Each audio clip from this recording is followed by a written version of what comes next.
Assalamualaikum warahmatullahi wabarakatuh. Bismillah walhamdulillah wassalatu wassalamu ala sayyidina Muhammad ibn Abdillah wa alihi wa sahbihi wa ala alihi wa sahbihi wa ba'du. Masyaallah subhanahu wa ta'ala majdan wasiyadan yang dirahmati Allah Subhanahu wa taala.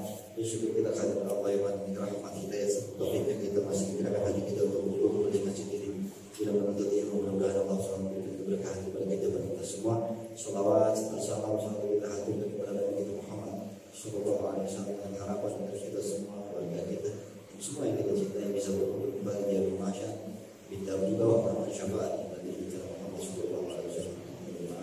Tidak sesuai dengan apa yang kita baca surat Al-Fatihah yang bersuara pada kita bisa kita ambil Muhammad masyaallah akhir kita subhanahu wa ta'ala masyaallah Allah Zaid Muhammad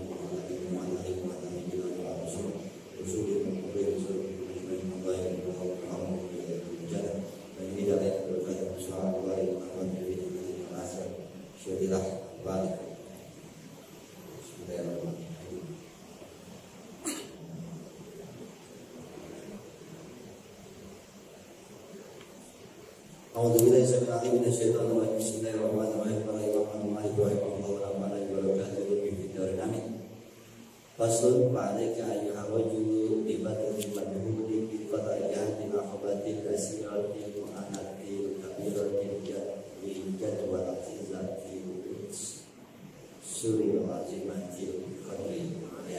Masih dalam kitab Minhajul Abidin yang salah sebagai orang mukallaf halaman 416 pasal ya, masih di tangga yang terakhir itu tanda syukur dan puja alhamdulillah syukur. Fasul sebuah rincian fa'alaika seyogyanya untuk kalian asal dikutori kal akhirat ayyuhar rajul wahai para laki-laki yaitu yang menuju jalan akhirat ya suaranya jauh ya. Berat dengerannya mungkin keseginian kan dengeran mana yang jauh ya bibazil majhud fi qat'i hadhil aqabatil yasirah yaitu bibazil majhud di sini maksudnya adalah kerahkan kesungguhan tuntaskan daripada tangga ini atau rintangan ataupun jalan-jalan menuju kepada akhirat, jalan yang dianggap aqabatil yasiratil mu'anah, yaitu sedikit kesukiran, nggak terlalu susah ya, yang terakhir itu betul nggak terlalu susah ya. Tangga ketujuh yaitu syukur al-kabiratul jadwal yang besar manfaatnya ya. Al-azizatil unsur yang itu sangat berharga intisarinya, agung kadarnya. Jadi ini tangga atau rintangan penutup tingkat terakhir yang dianggapnya mudah, tidak terlalu sulit, tetapi banyak sekali guna dan harganya. Intisarinya agung dan sangat tinggi, sangat berguna dan bermanfaat. Ya, tangga itu sebenarnya yang berat itu yang 1, 2, 3, 4, 5 nya. Sebenarnya kalau itu berjalan dengan baik 1, 2, 3, 4, 5, 6 ini sebenarnya dikatakan aqabatul yasirah ya, tangga yang sedikit sukarannya nggak terlalu berat, tinggal bersyukur ya. Tangga-tangga sebelumnya sebenarnya yang berat. Wa ta'ammal aslain ya, maka itu renungkanlah dua hal pokok dalam tangga ini. Ahaduhuma, yang pertama adalah anna nikmata, sesungguhnya nikmat itu innama tu'ta man ya'rifu qadraha. Nikmat itu diberikan kepada orang yang paham kadar kenikmatan itu ya. Wa itu ma ya'rifu qadraha asyakir. Siapa orang yang paham kadar nikmat, ukuran nikmat. Jadi ada dua hal yang harus direnungi tentang bab ini, tentang hamdu wa syukru, yaitu memuji Allah dan bersyukur. Ada dua pokok permasalahan yang harus direnungi. Pertama adalah bahwa nikmat itu innamatuh, ya, sesungguhnya daripada nikmat-nikmat itu diberikan kepada mayarif, orang yang tahu kadarnya. Ya, kadarnya nikmat, ukuran nikmat itu seperti apa, itu diberikan kepada orang yang tahu ukuran nikmat. Siapa yang tahu ukuran nikmat? Yaitu orang yang bersyukur. Gitu. Paham gak tuh? Nanti lah. Yang kedua, wadalilu ma'kulnahu qawluhu subhanahu bil hikayati anil kufari wa raddi alaihim.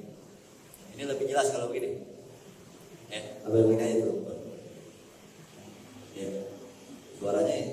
Wadalilu ma'kulnahu. Apa begini aja? Hah? Dengan begini deh, Jawa dikit lebih jelas. Kalau begini malah buyeng. Hah? Hah? Begini. Kalau begini jauhan. Hah? Lebih jelas tapi ya. Cuma gue jadi teriak-teriak. Iya, jadi gue teriak-teriak kalau begini. Kalau begini kan nggak terlalu. Segini dah setengah-tengah. Ya, wadalil. Nah ini yang pertama tentang renungin dua hal tentang bab ini ataupun tangga ini, tangga tentang memuji Allah dan bersyukur. Yaitu pokok pertama adalah bahwa sesungguhnya nikmat itu akan diberikan kepada yang tahu kadarnya nikmat. Siapa yang tahu kadarnya akan nikmat itu? Yaitu orang yang bersyukur. Dalilnya apa? Wadalil mad'unahu qauluhu subhanahu. Dalilnya apa-apa yang kami katakan atasnya, perkataan Allah Subhanahu wa taala tentang hikmah dari orang-orang kafir dan yang menolak atas nikmat ini. Mana contohnya?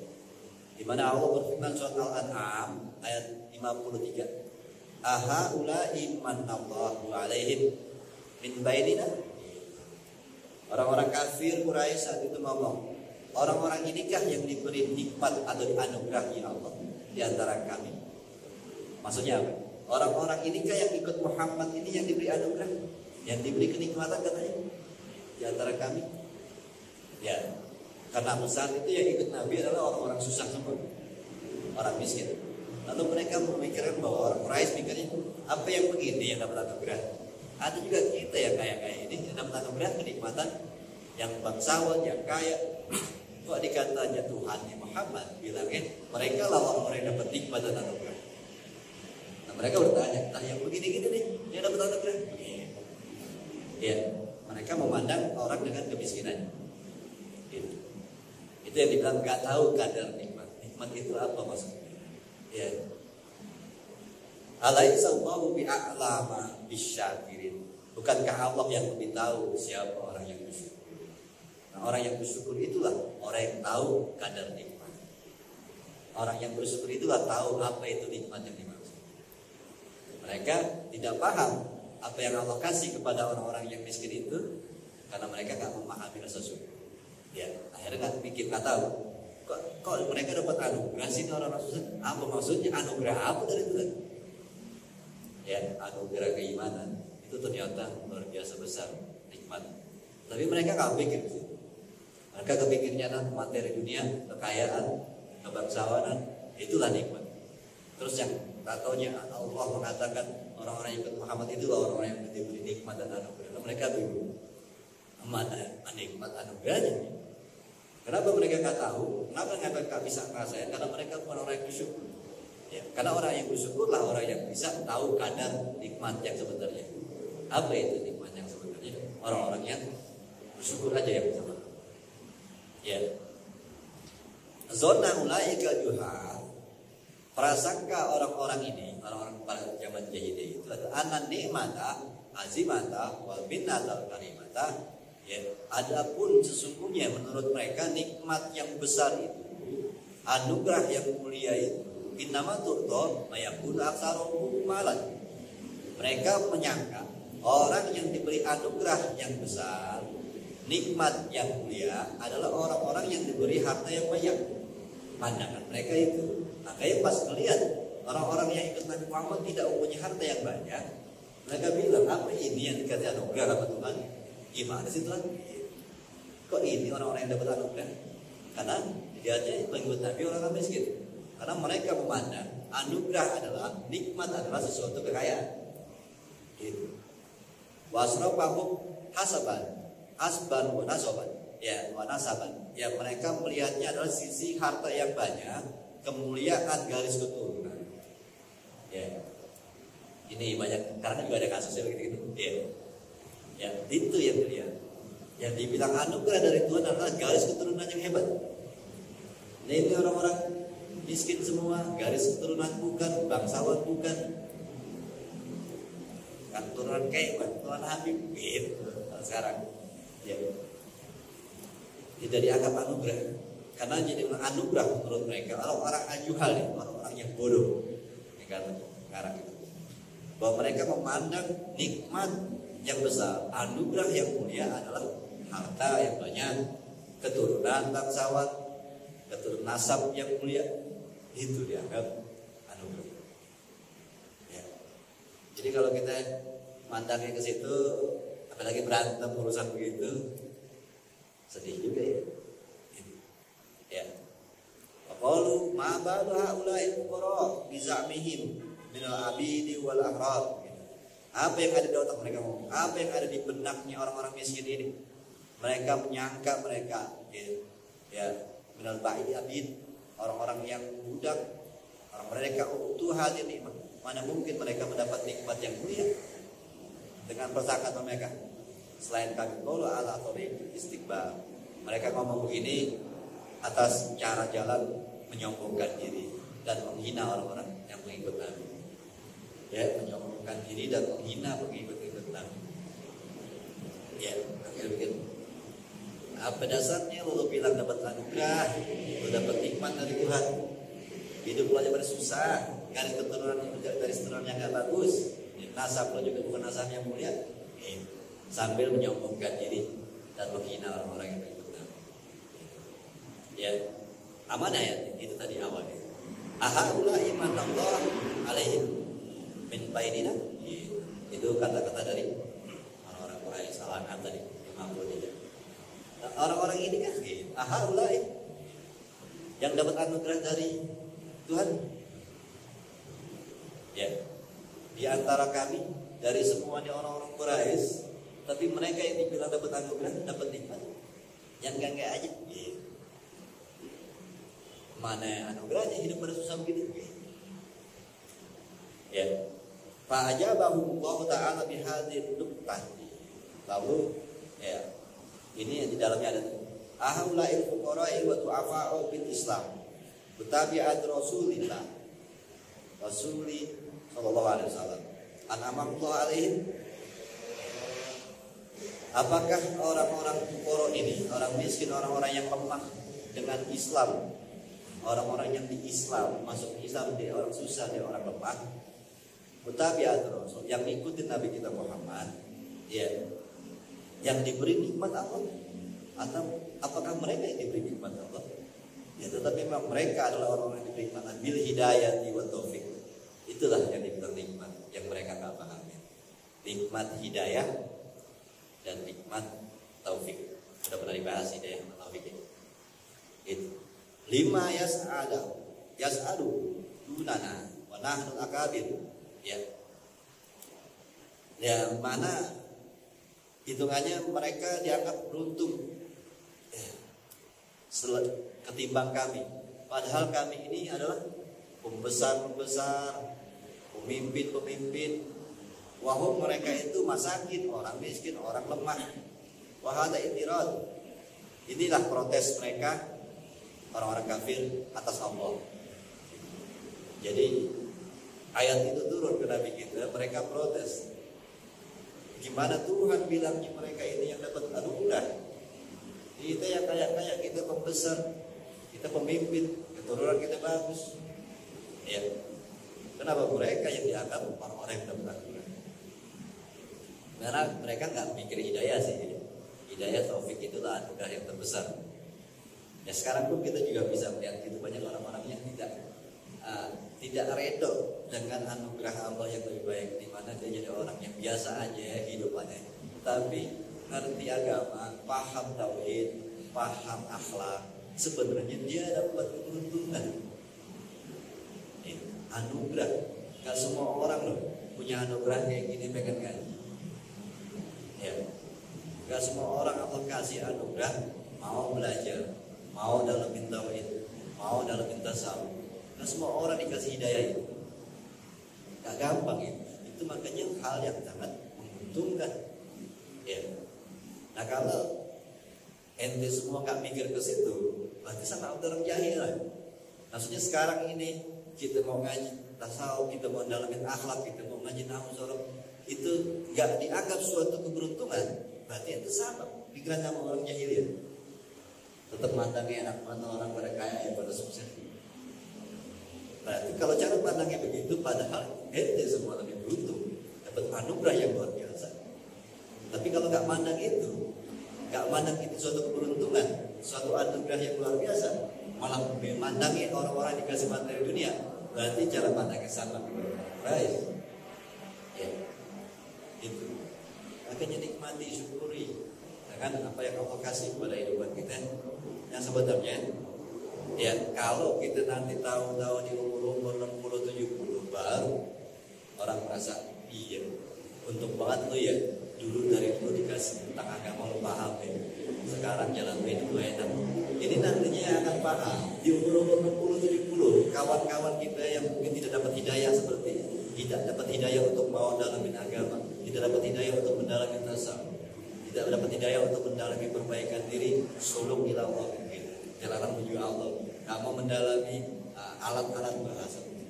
Di umur 60 mereka yang sibuk dengan dunia, akhirnya dengan permasalahan hidup yang berat di hari-hari tua, ya sulit untuk mendekatkan diri kepada Allah. Sedangkan yang paham dari awal, jalannya akan lurus menuju tauhid. Dan akhirnya di umur sama-sama 60, biasanya orang yang tidak mendalami agama beruntung banget ya, dari dulu kenal agama ya. Jadi sekarang lo paham bagaimana untuk pulang, mempersiapkan diri untuk pulang gimana. Banyak orang yang bingung, takutan untuk pulang di umur 60 karena gak siap secara zahir, gak siap secara batin. Kenapa? Gak pernah mendalami ini selama ini. Nantinya pas di umur 60 dia akan merasa menyesal kepada orang-orang yang enak banget karena mendapat anugerah. Mau Allah kasih hidayah di umur 30 sudah dikasih hidayah untuk mendalami itu. Karena efek bahagia nantinya pasti akan siap saat. Karena udah terbentuk selama 20 tahun dalam proses. Nah itu orang yang ya. Nah sekarang kalau kita udah mulai dalami atau lebih agak konsen, walaupun tetap dunia kita kejar, tapi kita punya konsen nanti umur 30-an, 35 udah mulai konsen mendalami tauhid, mendalami hakikat agama. Dari mulai kita tasawuf sekarang ini suatu keberuntungan. Gak semua orang dikasih anugerah mau ya. Ya banyak banget teman-teman kita yang sudah lulus duluan kan gitu, kayak di sini. Ini kan berarti ya anugerahnya dicoba. Gak semua punya kemauan, karena kemauan itu datang dari hidayah, dan hidayah inilah anugerah. Nah itu yang disyukuri oleh para sahabat. Anugerah masuk dalam agama Nabi Muhammad. Ya, itu makanya orang Quraisy itu berkomplain. Ya, kenapa mereka yang dikatakan dapat anugerah, dapat nikmat, sedangkan kami yang kaya, kami yang pemimpin. Mereka komplain. Apa? Cara pandangnya berbeda. Apa cara pandang kamu? Iya. Ya, itu makanya jangan sampai cara pandang kita yang dibilang nikmat dan anugerah itu jangan sampai cara pandang kita seperti orang-orang Quraisy, yaitu materi, jabatan, keturunan, itu cara pandangnya. Ya. Makanya Allah menjawab, "Alaisa Allahu bi'alam bisyakirin." Ya. Bukankah Allah yang lebih tahu siapa orang yang bersyukur? Kenapa jawabannya langsung tahu begitu? Jawaban Allah begitu. Dijawab dengan kata-kata, bukankah Allah yang maha mengetahui siapa orang yang bersyukur? Ayat maksudnya di sini adalah, yakni Anahu Ta'ala a'lamu bi khalqi. Sesungguhnya Allah Subhanahu wa taala yang lebih tahu tentang ciptaannya. Ya. Wa bi ahwalihi, dan juga Allah sangat tahu tentang kondisi makhluknya. Wa lam bisyar, dan Allah lebih tahu siapa yang bersyukur daripada makhluk-makhluknya. Minal kafir. Ya. Lima yaqa'a minul iman wa syukur bayu fiqh wa man la yaqa'u layak.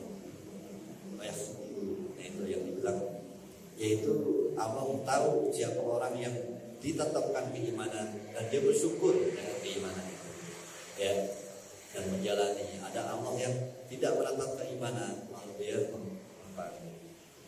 Ya, jadi maksudnya kita kadang termasuk orang yang mendapat anugerah apa? Allah menetapkan keimanan, akhirnya kita mau benar, kita mau ngaji, kita mau perbaiki diri. Nah itu berarti kita ditaruh hidayah, keimanan, terus kita menjalani. Itu orang yang bersyukur. Ya, karena nggak semuanya mendapat itu. Ya, kita bisa lihat, kita bisa renungin atau kita bisa ngamatin lingkungan kita. Banyak sekali umuran kita atau umuran di atas kita sangat tidak tertarik dengan agama. Bahkan ya tidak tertarik apalagi untuk mendalami ya bersama, apalagi untuk mendalami perbaikan diri, apalagi mendalami bahasa Arab. Banyak sekali yang gak dapat hidayah. Kenapa? Emang itu bukan keinginan, tapi itu hidayah. Bisa jadi ada orang yang punya keinginan, tapi Allah menutup hidayah itu. Hidayah ini akhirnya menjadi taufik, akhirnya kita mau mendalaminya. Ini anugerah yang luar biasa. Gak semua orang dipilih untuk mendapat anugerah ini. Ya, sekian banyak. Karena apa? Karena memang kecenderungan di akhir zaman, makanya ini orang-orang yang sangat benar-benar luar biasa mendapat anugerah dan harus bersyukur banget. Allah sentuh hati kita dengan keinginan kita mendalami hakikat agama, yaitu akhlak. Ya. Kenapa? Karena Nabi bilang di akhir zaman orang lebih concern kepada yang zahir, melupakan yang hakikat. Lalu kita masih mau mendalami yang hakikat, berarti orang pilihan, berarti ditunjuk, dikasih hidayah.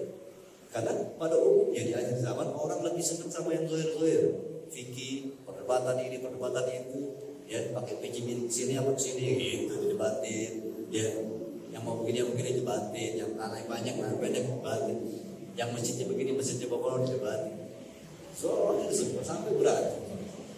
Nah itu sesuai dengan hadis Nabi. Di akhir zaman orang lebih konsen kepada yang zahir, melupakan hakikat agama. Nah ini hakikat agama, itu pesan.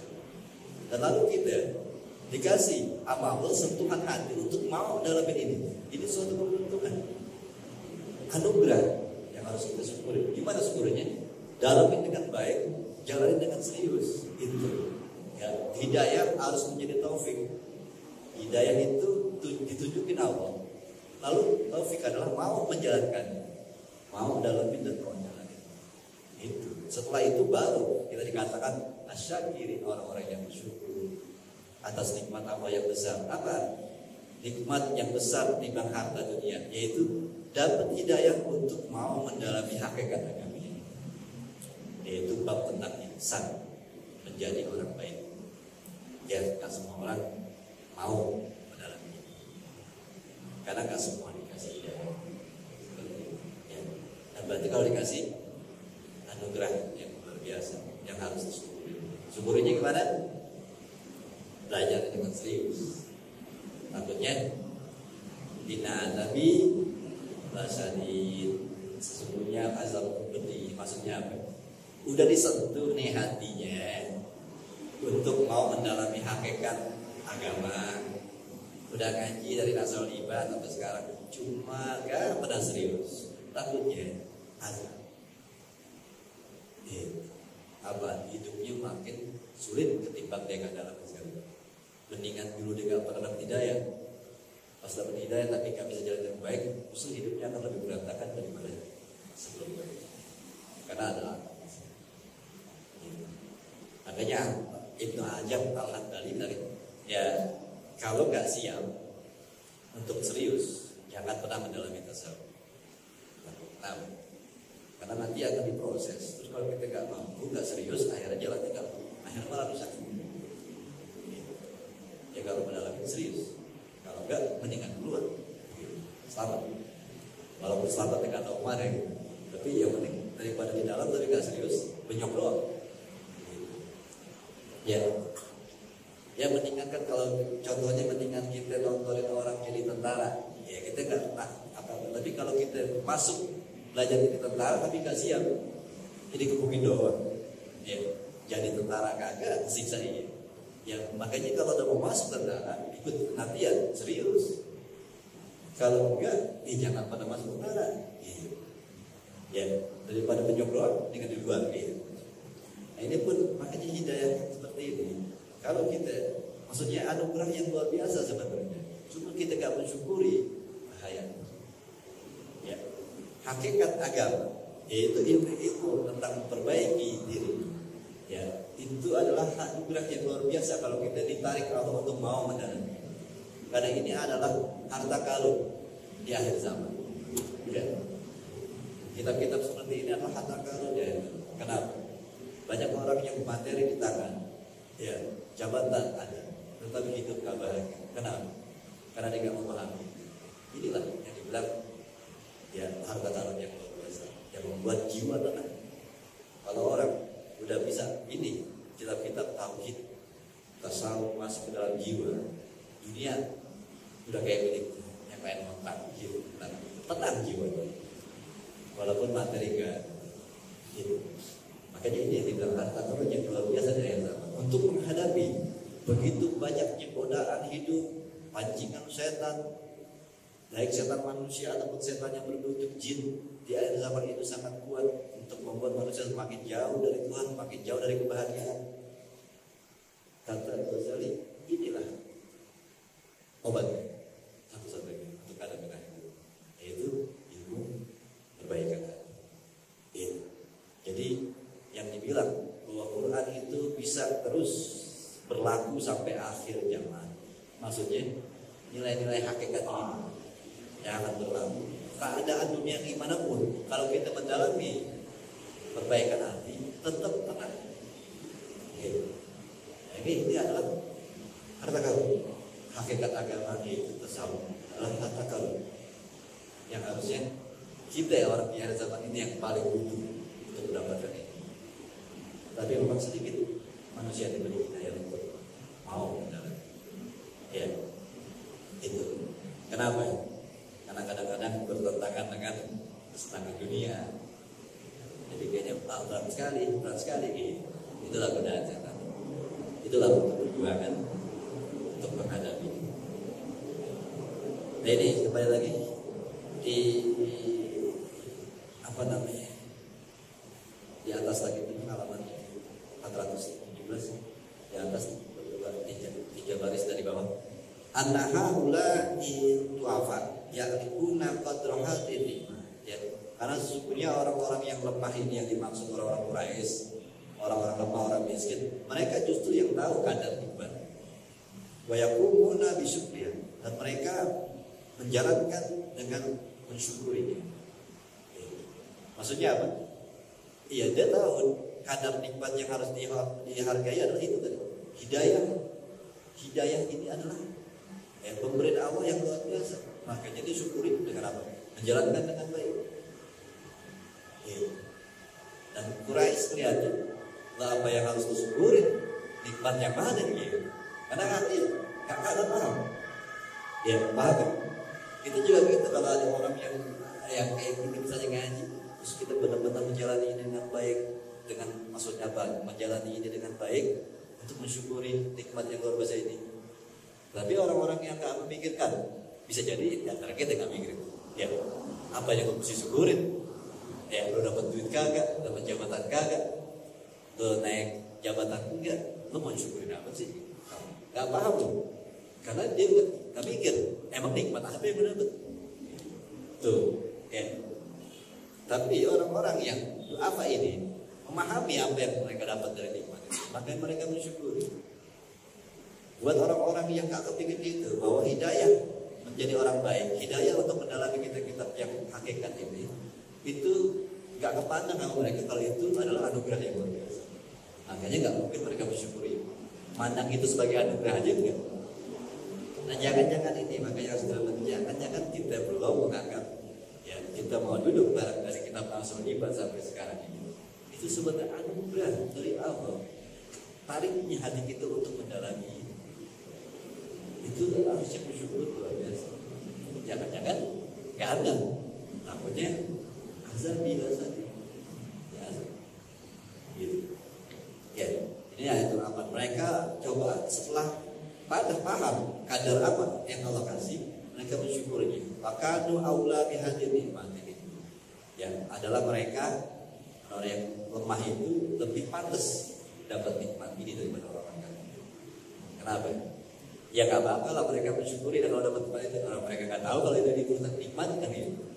Ya, bahwa anugerah yaitu berupa hidayah untuk mendalami agama itu adalah nikmat. Mereka gak dikasih nama. Karena mereka gak pernah anggap itu nikmat. Pandangan mereka nikmat adalah harta, jabatan. Makanya Allah gak akan kasih ke mereka karena mereka gak tahu kan. Kalau mereka gak tahu, bagaimana mereka akan bersyukur? Makanya Allah tahu gak bakal mereka mampu bersyukur. Ya, seenggaknya Allah saya tahu. Nah ini pemahaman yang pertama tadi, pokok dasar bahwa nikmat itu sesungguhnya diberikan kepada orang yang tahu kadar. Dan orang yang tahu kadarnya adalah orang yang bisa bersyukur. Paham tuh kata-kata yang awal tadi dengan cerita itu.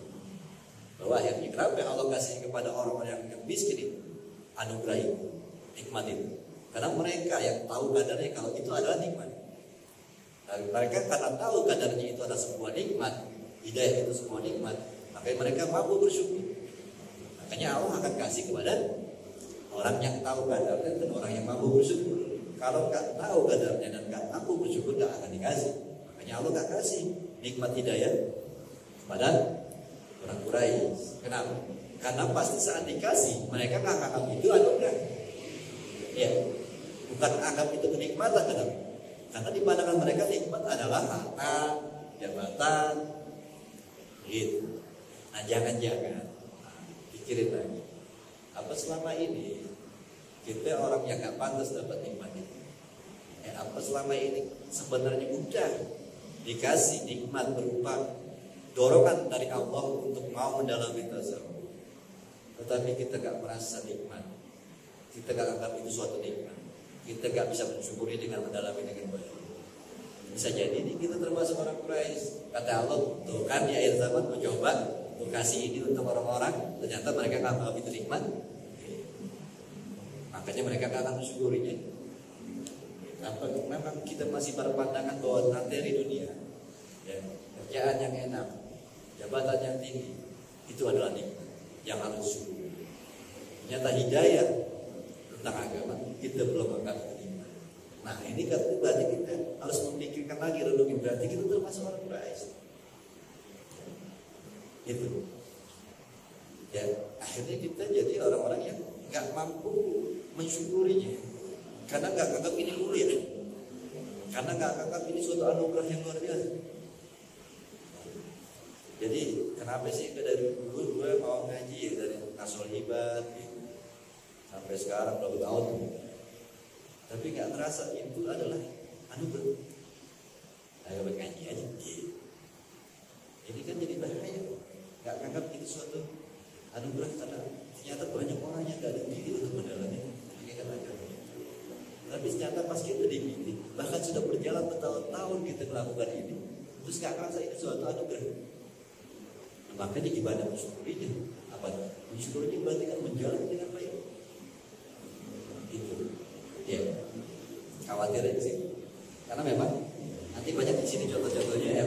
Saya lewat bahwa kenapa ada orang yang sangat tertarik dengan sesuatu dan bahkan mendalaminya dengan sangat-sangat. Kenapa? Dia merasa bersyukur. Baik urusan dunia atau urusan akhirat. Ya, aduh.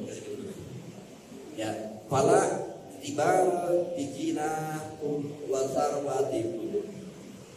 Ya, Mereka tidak mempertimbangkan tentang kekayaan kalian, hartawannya kalian, dan juga pangkat kalian di dunia. Itu wahasamikum, dan juga kehormatan kalian. Wala nasabikum bina fil ansab. Dan juga nggak mikirin tuh nasab-nasab keturunan kalian. Ya, bangsawan kalian. Wala hasad. Baina ma tahsibuna nikmatan kulaha. Yaitu, ya. Yang mereka anggap, orang-orang Quraisy hanya menganggap nikmat itu segala sesuatu urusan dunia. Itu khawatirnya wautomha walasama wadasama waruah, ya, harta karun, bangsawan, keturunan yang tinggi. Kalau kita selalu masih pandangan kita adalah nikmat, itu adalah itu semua urusan dunia, maka kita akan jauh mendapat nikmat yang hakikat. Dan mungkin akan lebih jauh lagi untuk mensyukuri nikmat hakikat itu. Karena pandangan kita masih nikmat adalah ini harus diperbaiki lagi. Harus introspeksi. Selama ini yang berpandang nikmat itu yang paling besar apa sih? Ya. Makanya kalau orang berpikir bahwa harta dunia itu adalah sesuatu yang sebenarnya anugerah yang luar biasa, pastinya doanya seringnya apa? Allahumma nas'aluka rizqan halalan thayyiban katsiran wasi'an. Itu pasti yang itu lainnya. Allah berikan aku rezeki yang luas yang halal berkah. Ya. Kalau orang yang berpikir anugerah terbesar di dunia ini adalah ilmu, pastinya dia sering berdoa, ya Allah berikanlah aku ilmu yang bermanfaat. Berikanlah aku ilmu bagaimana memperbaiki diri. Berikanlah aku ilmu. Berikan orang melihat anugerah terbesar di dunia ini, pasti itu yang ini. Nah, kita jujur, ya, kita jujur aja. Seringnya kita doa, pasti itu yang kita harapkan. Ya, itu. Sudahkah kita sering berdoa, ya Allah bersihkanlah hati kita, Allah wanas'aluka ilman nafi'an wa aqlan zakiyan wa fahaman syari'an wa fahaman wa qalban khashi'an wa yaqinan shadiqan wa ilman nafi'an wa amal mutaqabbalan wa faftah lana futuhal arifin bi hikmatik wa nusur ayna rahmatan wa zakirna manasina. Itu doa-doa tentang ilmu semua. Ya, Allah masuk ke rizqan halal thayyiban katsiran wasi'an barakat fihi. Kita duit lah. Ya. Wa in kana fil ardi ma'ani wa in kana muqaidan fa qaribu wa in kana qalilan, ya Allah jika rezeki sedikit banyakin, jika jauh deketin, jika susah gampangin, jika ada di laut keluarin, ada di tanah keluarin, di langit turunin. Tuh kalau kita doa-doa, ya, kalau rezeki luar biasa mintanya. Karena kita apa? Kenapa? Ya itu apa dan malaikat itu udah lihat karakter kita. Wah, itu anugerah menurut dia. Yang paling besar di matanya. Kenapa? Buktinya dia mintanya. Jadi tergantung, ya, orang anugerah yang terbesar di mata dia apa, pasti dia diminta. Nabi Muhammad mintanya apa? Allah ma'ahsin akhlak. Ya Allah baguskan akhlakku, karena yang tidak ada yang bisa membaguskan akhlak kecuali engkau, ya. Yang diminta itu. Kenapa? Berarti itu yang dianggap luar biasa. Tapi kalau kita materi ini ada yang mintanya gimana? Ya Allah, ya, jadikanlah aku orang yang cukup. Kalau miskin membuat aku jauh darimu, jadikan aku ada. Kalau punya materi membuat aku jauh darimu, jangan jadikan aku banyak gitu. Ya, ini nggak mau yang banyak ngapain? Kalau materi begitu, ya, Umar bin Khattab begitu ya. Maka kalau rezeki yang banyak itu membuat aku jauh darimu, lebih baik sedikit saja yang penting dekat. Ya, doa-doa untuk materi mereka begitu. Jadi berarti di mata Nabi dan sahabat ini anugerah terbesar dunia ini bukan yang materi, berarti buat mereka. Kenapa? Yang didoain bukan itu. Berarti apa anugerah yang mereka cari? Ilmu, hikmah, karomah, keselamatan, ya, kebersihan hati, itu yang diminta. Karena dianggap itulah anugerah yang luar biasa. Allahumma tahhir qalbi bi nuri hidayatik. Itu permintaan Allah, bersihkanlah hatiku seperti dengan cahaya hidayah. Yang minta itu kenapa? Karena dianggap itulah anugerah yang luar biasa. Itu yang diminta. Ya, ini yang harus kita sering-sering renungin lagi.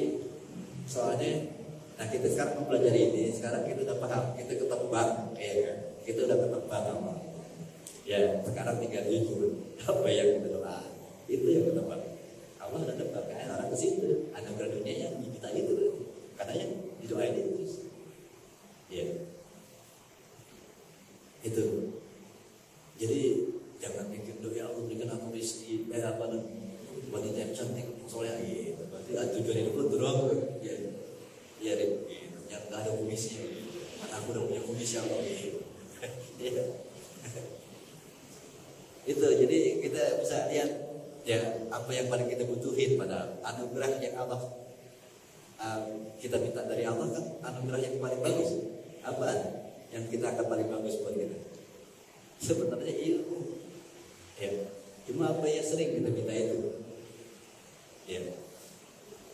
Itu yang harus kita renungin lagi. Ladina tuh. Di mata orang-orang Quraisy itu mungkin juga kita harus renungin lagi harta, bangsawan, keturunan yang mulia itulah yang jadi pandangan. Ladina bukan urusan agama, bukan ilmu, al-haq, ma'rifah, bukan ilmu mengenal Allah, bukan ilmu kebenaran. Gak pernah meminta itu, gak pernah meminta hidayah, gak pernah meminta kebenaran agama, gak minta ma'rifat kepada Allah. Karena harus itu yang menjadi anugerah yang terbaik. Tetapi kenapa kita gak pernah doa itu? Karena itu bukan menjadi kita anggap sebagai anugerah. Padahal itu sudah seperti ini anugerah yang terlalu biasa. Ya. Kalau rumah tangga aja, kalau kawin mintanya apa? Ayo, mintanya Allah berikan rezeki keluargaku yang banyak yang berkah gitu ya. Kemungkinan biasanya itu, karena dianggap itulah rezeki materi yang banyak yang membuat keluarga bahagia. Mana salah paham? Ya. Allah barik fi auladina wa dzurriyyatina wa la tadurruhum wa fiqh li ta'atik wa fiqna wa rizqna birruh. Itu doanya. Allahumma barik fi auladina, ya Allah berikanlah keberkahan hidup kepada anak-anak keturunan kami. La tadurruhum, jangan membuat mereka hidup dalam kebahayaan. Jangan membuat mereka hidup sengsara. Jangan membuat mereka terpuruk. Wa fiqna, berikan kami pemahaman untuk mendidik mereka. Berikan mereka juga pemahaman darimu ya Allah untuk bertauhid kepada-Mu. Dan berikanlah kami rezeki untuk mendidik mereka. Itu doa buat keluarga. Jangan kaya-kaya dikasih sama Allah, tapi anak kita gak beres, ya, banyak masalah, ada enak juga.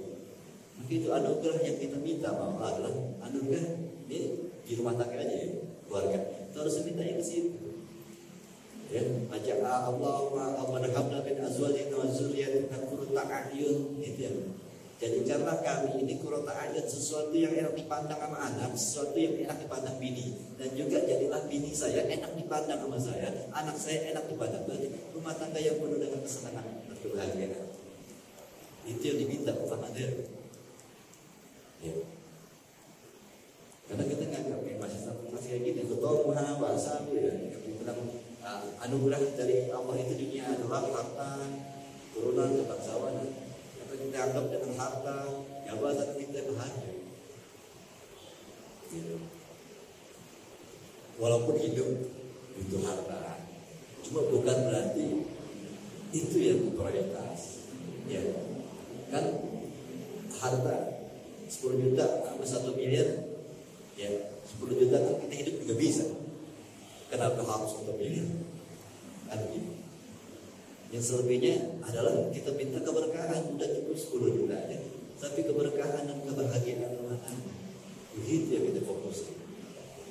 Ya rezeki dunia sih diminta juga boleh, tapi ada yang lebih harus diminta, yaitu kebahagiaan batin, kebahagiaan sakinah mawaddah, apa tadi warohmah gitu. Ya itu yang dicari. Ya ini lupa pada hakikat anugerah yang harus diminta, ya ladina wal ilma wal aqla wa ma'rifatahu wa innama tu'azzimu dalika wa tatafakharuna. Mereka merasa ya mulia, agung, dan merasa sombong kepada orang-orang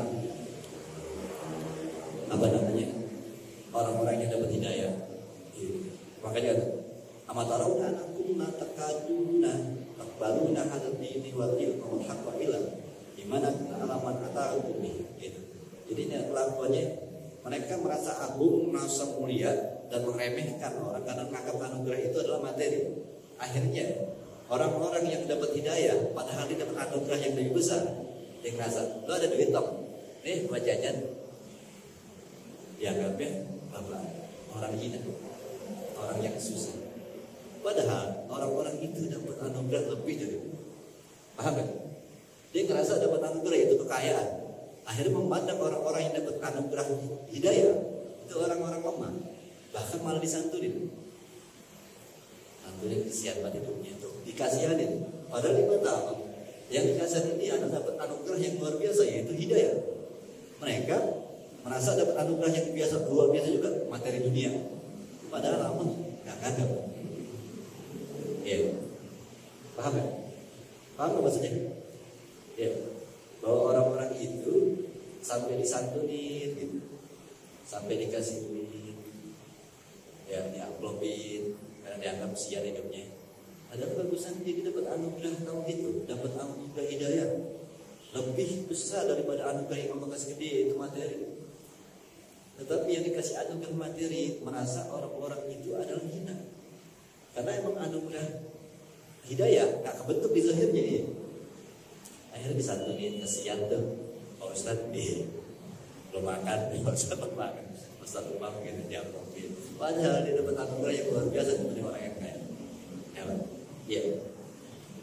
Salah satu contoh adalah Allah kasih hidayah dengan menguasai tajwid, bisa mendalami Quran dengan bahasanya sendiri, bisa takjub dengan ayat-ayat Quran dengan baik.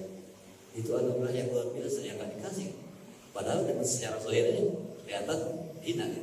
Akhirnya santunin, dan dia lebih mulia anugerahnya dari Allah. Itu yang kadang-kadang ya manusia tidak melihat.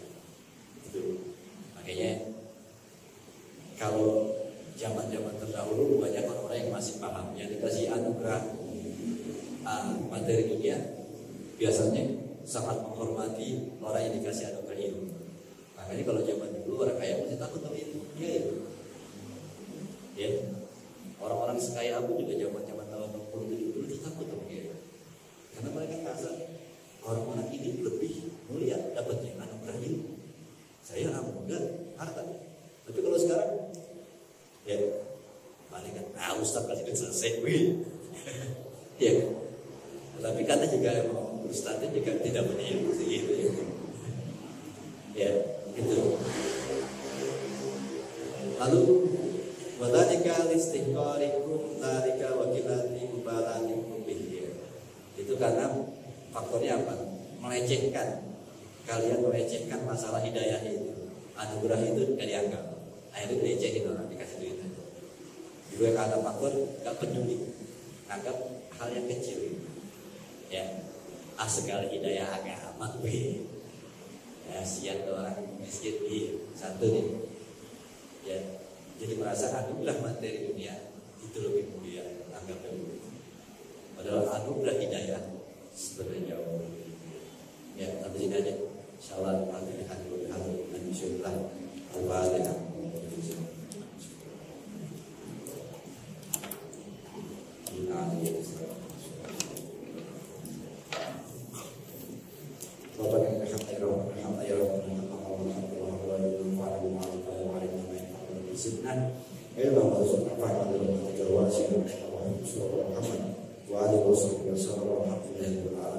Assalamualaikum warahmatullahi wabarakatuh.